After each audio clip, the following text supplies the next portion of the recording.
discuss about the on the sublime, which has been written by Longinus. It is a treatise which we know Alek Nivand. A treatise is basically a written work which formally and systematically deals with a particular subject. On the Sublime is a Roman era Greek work of literary criticism written in the 1st century AD. At first, the question arises, what is literary criticism? Literary criticism, that means it's an academic study of the qualities, character, and techniques used in the creation of literary works. Its author is conveniently referred to as Longinus or pseudo Longinus, but Longinus is not the real author of this work. This work was originally written by some unknown Greek historian of the 1st century. It is regarded as a classic work on aesthetics and the effects of good writing. The treatise analyzes and highlights examples of good and bad writing from the previous thousands years. The goal, according to Longinus, is to achieve the sublime. Sublime. In philosophy, the sublime is a quality of greatness. Another quality of the sublime is that it can't be calculated, copied, or measured. On the sublime is written in the epistolary form. An epistolary work is usually written through letters, journal, entires, or a combination of the two. There is a missing part. This treatise, the final part, which reportedly handles the topic of public speaking. Longinus dedicated the work to one posthumous Trentanius, a public figure in ancient Rome. Now, we will see nature versus art. Nature, that means natural genius and inspiration, while in art, learning, writing skills, etc. This treatise is an interesting combination of two things. First, the elevating and moving powers of poetry and oratory. Next, the grammatical rules and figures of speech that contribute to the effectiveness of great or sublime writing.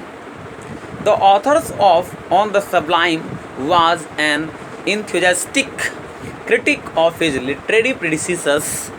He often quotes Homer, Demosthenes, the great Greek dramatists, and even the book of Genesis to illustrate the power and great accomplishments of literature, and he also points out faults with examples from the work of less efficient writers and from inferior passages in the works of the masters. On the Sublime begins with a definition of the sublime in literature. Sublime is defined as a loftiness and excellence in language that uplifts the readers and makes him or her react as the writer desires. A writer may bring this sublimity into his writing either by a few sublime words that cast light on the whole subject or by giving detailed explanatory descriptions. The treatise suggests that The first method is generally the more powerful. According to Longinus, the greatest danger for the writers who seeks to create a sublime passage is the possibility of using language and words, and so instead of resulting into a great passage, it ends up into an empty. So, other potential traps are affection in the expression of thoughts and empathy, emotionalism. The search for novelty, which on occasion can create a striking effect, may also resulting in appropriate imagery, symbol and diction.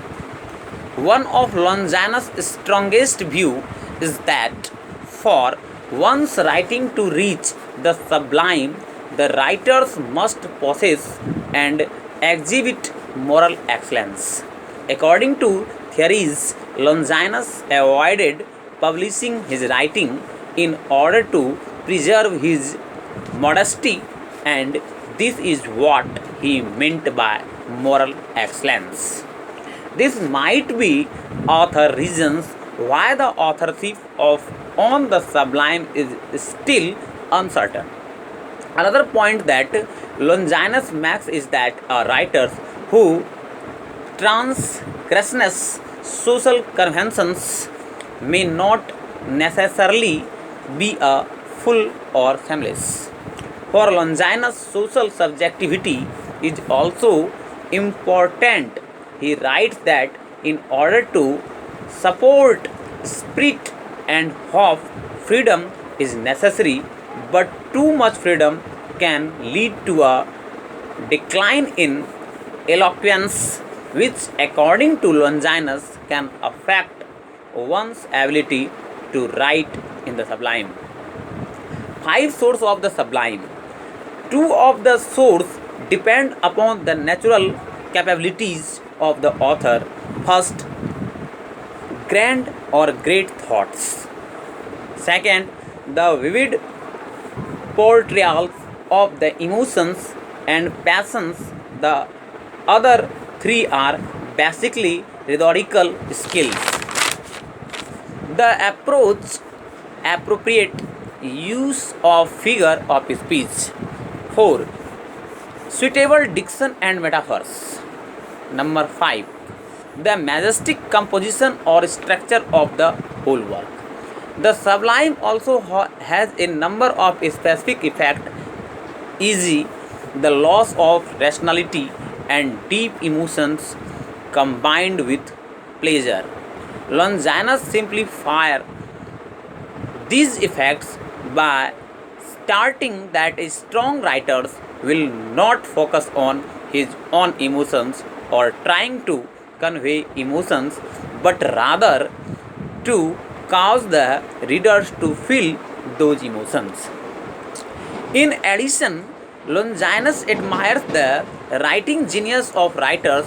He mentions specific writers like Homer, Sappho, Plato, and Aristophanes. Other writers on his list are Apollonius of and the critic for the sophisticated poetry. However, Longinus says that fail to measure up to classic writers like Homer.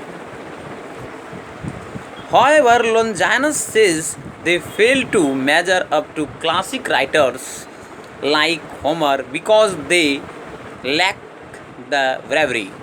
Bravery is necessary to take risks, and taking reason is necessary to reach the sublime. Longinus also laments the discipline of the oratory arts. The reason for this is twofold. First, the absence of freedom, and and the absence of freedom of emotions expressions, and second is moral corruption. So in this treatise, Longinus says that only we must focus upon good writing, not on bad writing. So it's my thought that sublime is a unique type of genre that we use in literature or our writing. So if you like this video, you can subscribe my channel. Thank you for watching my video.